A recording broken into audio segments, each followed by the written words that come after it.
हिमाचल प्रदेश में सत्ता परिवर्तन के बाद सरकार का ध्येय था कि इस विश्वविद्यालय को किसी न किसी प्रकार से बंद किया जाए। हमारी मंडी की सरदार पटेल यूनिवर्सिटी को कमजोर करने में सरकार ने काम किया। वहीं लगभग 3-3.5 करोड़ रुपए का फाइनेंशियल लॉस भी मंडी की सरदार पटेल यूनिवर्सिटी को हुआ। आज मात्र 30 महाविद्यालय मात्र इस मंडी सरदार पटेल यूनिवर्सिटी में रह गए। 15 बीएड कॉलेज को निकालकर शिमला यूनिवर्सिटी में जोड़ दिया गया। तो ये इस बात का प्रमाण है कि सरकार की मंशा अब कुल मिलाकर इस मंडी के सरदार पटेल विश्वविद्यालय को भी बंद करने की है। जयराम जी की भारतीय जनता पार्टी की सरकार का एक बहुत बड़ा ऐतिहासिक निर्णय मंडी की सरदार पटेल विश्वविद्यालय की स्थापना करने का था।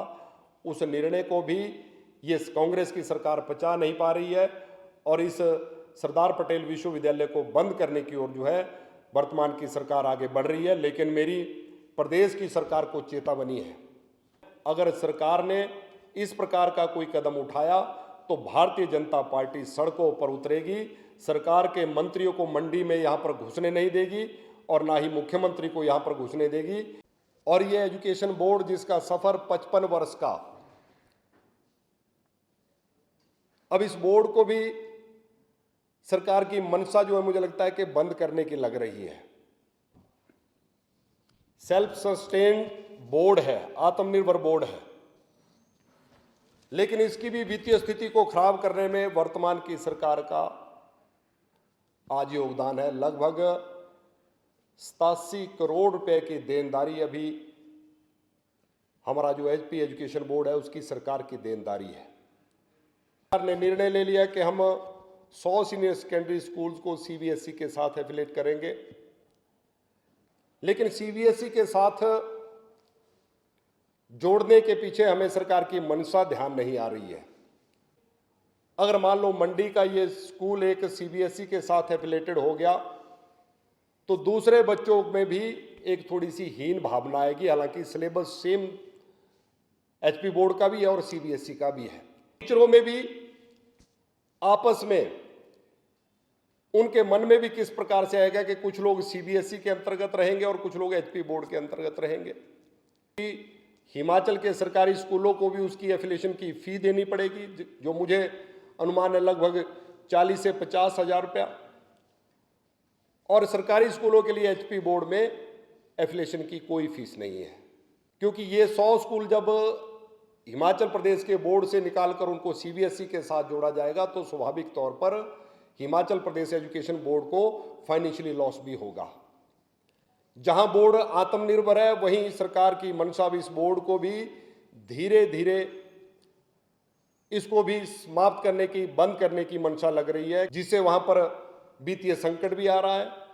और उसके साथ जो वर्तमान के एम्प्लॉयज जो एचपी बोर्ड में हैं और जो पेंशनर जो पेंशन ले रहे हैं, सरकारी बोर्ड के कर्मचारियों की तनख्वाह भी और पेंशन भी जो सेवानिवृत्त कर्मचारियों की है बोर्ड दे रहा था। लेकिन सरकार के इस फैसले से जहां वो परिवार भी प्रभावित होंगे, पेंशनर भी प्रभावित होंगे, वहीं वर्तमान में बोर्ड में काम कर रहे कर्मचारी भी असमंजस में है। सरकार को चाहिए कि हम अपने एचपी बोर्ड को और स्ट्रेंथन करते, क्योंकि नरेंद्र मोदी जी की केंद्र की सरकार शिक्षा के ढांचे को मजबूत करने के लिए अनेकों योजनाएं चला रही है। उसमें से एक योजना पीएम श्री योजना भी है।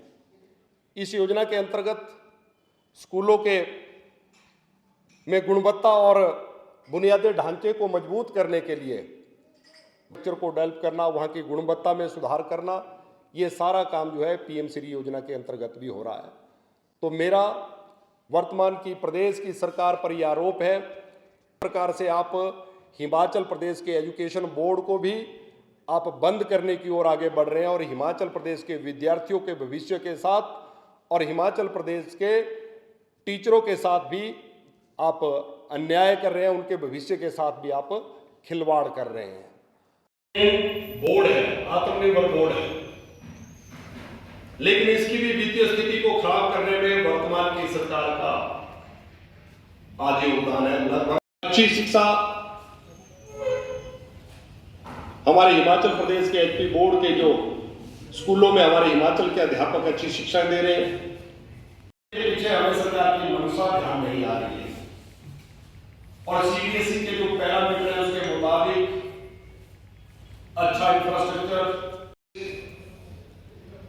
एजुकेशन बोर्ड जो हमारा है ऑलरेडी एनसीईआरटी की कॉपीराइट जो है हमारे बोर्ड ने उसकी परमिशन दी है और उसकी शिक्षा बोर्ड द्वारा हिमाचल प्रदेश के स्कूलों की परीक्षाएं संचालित की जा रही है। पिछले 50 वर्षों से हिमाचल प्रदेश को पूर्ण राज्य का दर्जा मिलने से पहले हमारे इस बोर्ड का गठन हो गया था। 1971 को पूर्ण राज्य का दर्जा मिला, क्लब करके जो है एक यूनिट माना है। तो मुझे लगता है कि यह संख्या 100 से ज्यादा जाएगी। शहर में हमारे गर्ल्स और बॉयज स्कूल है, दोनों को मिलाकर क्लब करके जो है सीबीएसई के साथ जोड़ा जाएगा। इसी प्रकार से सूचना